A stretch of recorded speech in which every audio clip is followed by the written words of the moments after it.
In this episode, we build on ingress and egress control by examining a powerful architectural shift that dramatically reduces exposure, replacing unnecessary public connectivity with private, controlled pathways.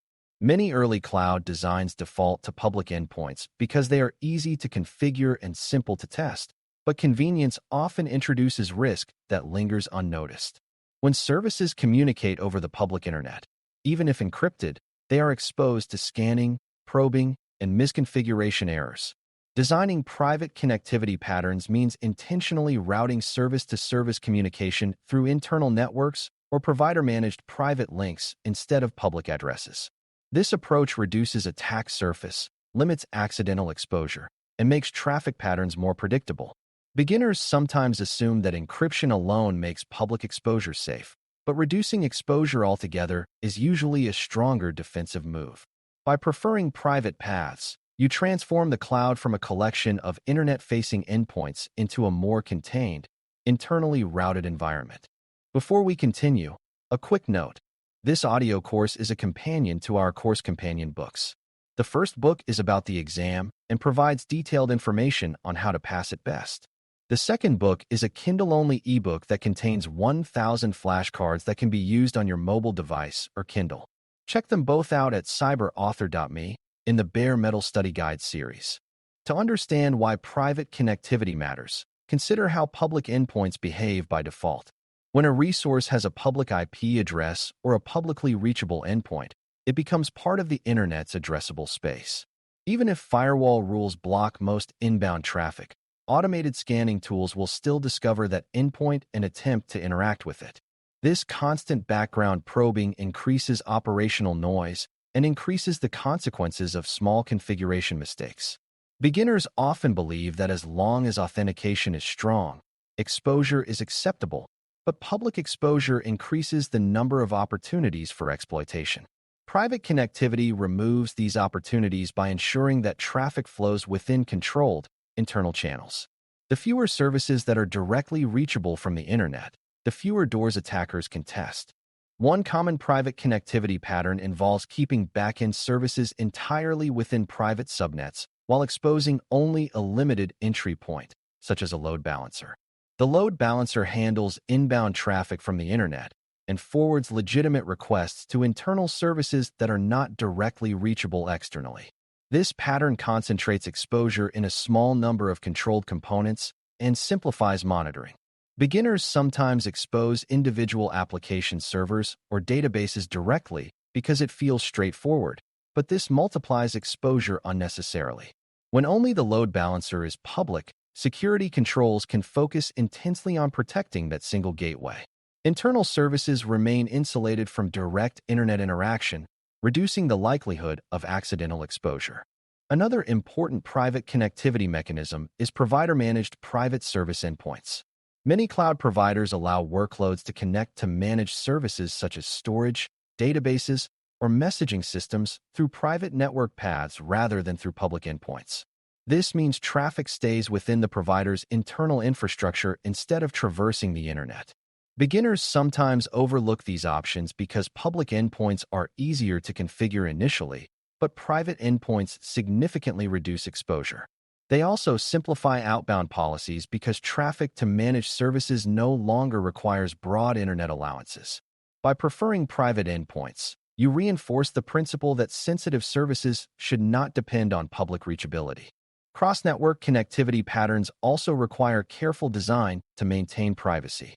When connecting multiple VPC or VNET environments, it is tempting to create broad peering relationships that allow unrestricted communication.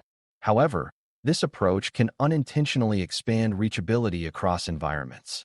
Designing private connectivity intentionally means defining specific routes and limiting cross-network access to what is necessary. Hub-and-spoke patterns, where a central transit network mediates connections between multiple networks, can provide better control than full mesh connectivity. Beginners sometimes treat connectivity like convenience plumbing, connecting everything to everything, but this erodes segmentation benefits. Controlled interconnection maintains privacy while still enabling required communication. Hybrid connectivity, where cloud networks connect to on-premises environments, introduces additional complexity. Private links, such as dedicated circuits or encrypted tunnels, can replace reliance on public internet routing for enterprise integration. This reduces exposure to internet-based threats and ensures predictable performance.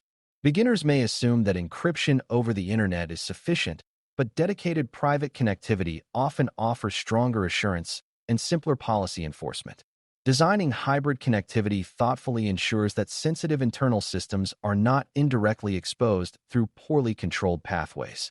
Private patterns in hybrid contexts preserve the integrity of segmentation across environments. Identity-based access and private connectivity work together to reduce risk further. Even when traffic flows privately, services should require proper authentication and authorization. Private paths reduce exposure but do not eliminate the need for identity controls. Beginners sometimes misinterpret private connectivity as eliminating the need for additional safeguards, but it is a complementary control, not a replacement. When both private routing and strong identity verification are present, compromise becomes significantly harder. Each layer reduces the attacker's options. Private connectivity also simplifies monitoring and anomaly detection because traffic patterns become more consistent and easier to understand. When most communication stays within defined internal channels, unusual public connections stand out more clearly. Investigation questions often focus on whether a workload attempted unexpected external communication. In a well-designed private environment, such attempts are rare and more noticeable. Beginners benefit from predictable architectures because predictability reduces the cognitive burden during incident response. The more intentional your connectivity design, the clearer your logs and alerts become. Cost and performance considerations sometimes influence connectivity decisions, but security trade-offs should be weighed carefully. While private endpoints or dedicated connectivity options may introduce additional configuration steps or cost, they often reduce long-term risk and operational overhead. Beginners should view private connectivity as an investment in resilience rather than an optional enhancement. Reducing public exposure lowers the probability of incidents and simplifies compliance obligations. Over time, predictable private patterns reduce firefighting and reactive security work. Designing private connectivity patterns also supports regulatory and data protection requirements. Many compliance frameworks emphasize minimizing exposure and controlling data flow boundaries. When sensitive data travels only through private, monitored channels, demonstrating compliance becomes easier. Investigation questions during audits often examine how services are exposed and how data traverses networks. Private connectivity provides a clear narrative of intentional isolation and controlled communication. Beginners should recognize that architecture decisions influence not only security posture, but also audit outcomes. Consistency is crucial when adopting private connectivity patterns across accounts and regions. If some environments rely on private endpoints while others default to public exposure, inconsistencies create confusion and risk. Establishing a standard approach ensures that new deployments follow the same secure pattern automatically. Beginners should internalize that architecture standards are more effective than case-by-case decisions. When private connectivity becomes the default rather than the exception, exposure decreases organically. Designing private connectivity patterns that replace public exposure with controlled paths is ultimately about shrinking the attack surface and clarifying network intent. By concentrating exposure in limited entry points, leveraging private service endpoints, controlling cross-network routing, and reinforcing identity checks, you create a cloud environment where communication is deliberate and bounded. For new learners, the central insight is that security often improves not by adding more controls, but by removing unnecessary exposure. Private connectivity embodies that principle by reducing reachable surfaces and simplifying oversight.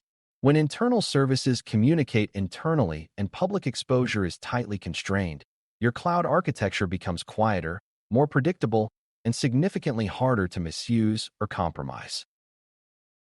Thanks for listening. For more audio courses, daily newsletters, and more, please visit BareMetalCyber.com.